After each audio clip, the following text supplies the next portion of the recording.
ഇങ്ങനെ ഒരാൾ മതത്തിൽ നിന്ന് പുറത്തു പോയാൽ എന്താണ് അവൻ്റെ വിധി? അവനുള്ള ശിക്ഷ എന്താണ്? ഇസ്ലാം പറയുന്നു, അവനോട് തൗബ ചെയ്യാൻ പറയുക. എന്നിട്ട് അവൻ തൗബ ചെയ്യുന്നില്ലെങ്കിൽ താമസിപ്പിക്കാൻ പാടില്ല, അവനെ ഒരു ഭരണാധികാരി ഉടൻ തന്നെ കൊല്ലണം എന്നാണ്. അപ്പോൾ എന്ന് പറഞ്ഞാൽ മതത്തിൽ നിന്ന് പോയ ആൾക്കാരൊക്കെ കൊല്ലുക എന്ന് പറഞ്ഞ് ഒരു അക്രമമാണത്? അല്ല.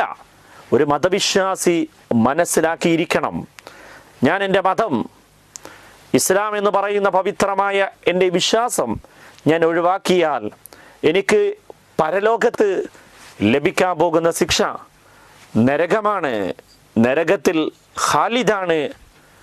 അതുപോലെ ദുനിയാവിൽ എനിക്കുള്ള ശിക്ഷ, ഞാൻ ദുനിയാവിൽ ജീവിക്കേണ്ടവനല്ല എന്ന നിലയിൽ ഭരണാധികാരിക്ക് എന്നെ കൊല ചെയ്യാൻ പറ്റുമെന്നുള്ളതാണ്. അതുകൊണ്ട്